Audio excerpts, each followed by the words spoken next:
भाई सच बता रहा हूँ, आज ये वीडियो बनाने का हल्का सा भी मन नहीं था। प्रिडिक्शन की थी मैंने 85% बारसा विन और 15% ड्रॉ। 15% ड्रॉ की थी भाई। मैं करने को 5% भी कर सकता था, लेकिन 15 इसलिए क्योंकि भाई हमेशा ऐसा होता है कि मैड्रिड जब हमें मौका देती है तो हम हगते हैं भाई।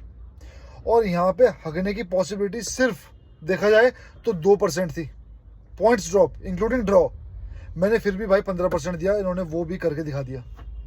हाँ, हम बढ़िया खेले, हमने ये किया, 100 तरह के अटैक बनाए, उन्होंने पाक दबस किया, पर भाई मैटर करती है जीत।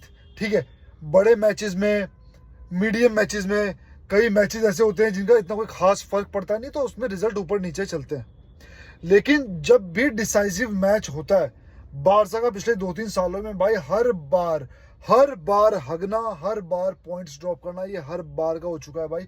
तो इसलिए कल की जो हार है ना, लोग बोल रहे हैं हम बढ़िया खेले, ठीक है, हम लकी नहीं रहे गोल के आगे, ये नहीं भाई, नहीं।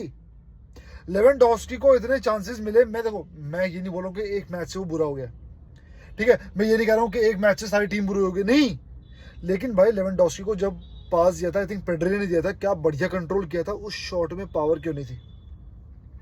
ऐसा कोई प्रेशर नहीं था, ऐसा कोई प्लेयर कोई चढ़ के नहीं आ रहा था कि वो शॉट मारने का टाइम नहीं था इसलिए जल्दी में शॉट लिया। शॉट मारने की पूरी वो थी। इसके अलावा भी बहुत चांसेस मिले थे यार, लगभग सभी प्लेयर्स को मिले थे। हाँ, रफीनिया के चांसेस बहुत ज्यादा अनलक्की हो गए थे कि उसने एक शॉट दिया था क्रॉस पे और भाई वो बॉल पहले हाथ पे लगी कीपर के, फिर बार पे लग के आ गई। मान गया, सब मान गया, लेकिन भाई सेट पीस पे गोल खा रहे हो, और सेट पीस पे गोल खाने के बाद भाई 50-60 मिनट तक ये हो गया था कि ड्रॉ ही आएगा, हद से आएगा, तो जीत तो आने से रही। अंदर ही फीलिंग थी। मैं कूल बनने के लिए बोल सकता था कि हारेंगे ही, नहीं, एक ड्रॉ की फीलिंग तो थी। हाँ, वो डाइव मार रहे थे, वो 100 चीज कर रहे थे। बीच में एक रूल की बात हो रही थी कि अगर कीपर ज्यादा टाइम वेस्ट करता है तो उसमें ये हो सकता है कि हर बार उसको कॉर्नर में कन्वर्ट करेंगे अपोजिट टीम के लिए। पता नहीं ये रूल कब आएगा भाई, लेकिन बात की बात है, रूल इस टाइम सबके लिए बराबर है। टाइम वेस्ट हम भी कर सकते हैं, टाइम वेस्ट वो भी कर रहे हैं, लेकिन भाई अगर एक गोल खा लिया तो थोड़ी सी कंसिस्टेंसी, थोड़ा सा मैच्योरिटी फिनिशिंग में। भाई अटैक्स बहुत बने और क्लियर अटैक्स बहुत बने, लेकिन कन्वर्ट ना होना, फिर वही चीज डिसाइसिव ना होना गोल के आगे, वो चीज अब फिर सफर कर गई और वहीं के वहीं हम आ गए। एथलेटिको मैड्रिड 2 पे आ गई, जो मैंने कहा था भाई 38 पॉइंट के साथ 2 पे आ गई है। और मैड्रिड भी एक मैच मैड्रिड का कम है और एक मैच शायद एथलेटिको मैड्रिड का कम है भाई। हम एक मैच ज्यादा खेले हुए हैं। मैड्रिड 37 पॉइंट पे, बारसा 38, एथलेटिको मैड्रिड 38, और अगला मैच आई थिंक हमारा एथलेटिको मैड्रिड से ही है।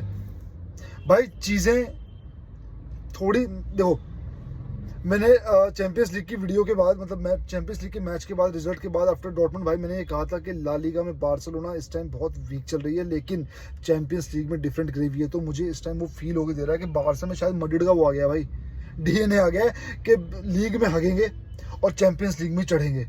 अगर ऐसा भी है और यूसीएल उठा के लाते हैं, मुझे कोई समस्या नहीं है। लेकिन इन टीम के अगेंस्ट अपने होम पे इस तरह से भाई तुम हारोगे, ड्रॉ भी नहीं, हारोगे, और ड्रॉ भी एक्सेप्टेबल नहीं था, ये तो फिर भी हार है।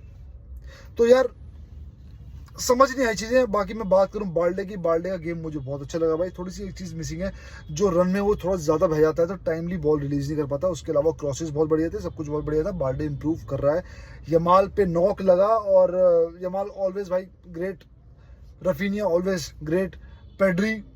एक बात कही थी कमेंटेटर ने मैच के बीच में कि लॉन्ग शूट तो बारसा ट्राई नहीं कर रही है। हालांकि इसमें कुछ नया नहीं है कि हम डिस्कस कर रहे हैं, लेकिन लॉन्ग शूट बारसा ट्राई नहीं कर रही है। अब तक हम भौंका करते थे, अब कमेंटेटर्स भी बोलने लगे भाई अगर लॉन्ग शूट आते फेडे वेलवर्डे टाइप और बेलिंगम टाइप, तो भाई हम छिटक के, अगर बॉल छिटकती तो गोल मार सकते थे। लेकिन भाई मारना ही नहीं है लॉन्ग शूट। पता नहीं कौन इनको रोकता है, कौन नहीं रोकता, इनके डीएनए में नहीं है। डीएनए छोड़ो यार, कोच भी नहीं सिखा रहा।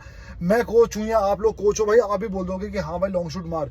इसके अलावा कुंडे भी ठीक ठाक खेला भाई, अटैकिंग में भी चांसेस क्रिएट करने की कोशिश कर रहा था, पर नेचुरल अटैकर नहीं है, natural right back attacking form नहीं है। तो भाई उस चीज को बेनिफिट ऑफ डाउट मैं देता हूँ भाई। डैनी ओल्मो भी ठीक ठाक खेला, डिफेंस भाई खेले लगभग सब सही, लेकिन कुछ मिसिंग था मैच में, और वो था फिनिशिंग, वो थी प्रॉपर पासिंग मतलब 1-2 करके बॉल निकलना, अनबिलीवेबल पास जो मारते हैं भाई बारसा वाले, वो चीज बहुत ज्यादा मिसिंग थी।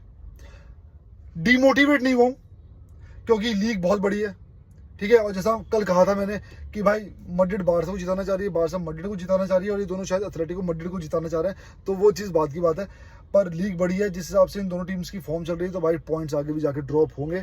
अगले मैचेस आई थिंक दोनों टीमों के बहुत तगड़े मैचेस हैं, और दोनों के होम मैचेस हैं, मैड्रिड का भी और बारसा का भी। आई थिंक मैड्रिड का सेविया है जहाँ तक गलत नहीं हूँ, और बारसा का एथलेटिको मैड्रिड से अपने घर पे।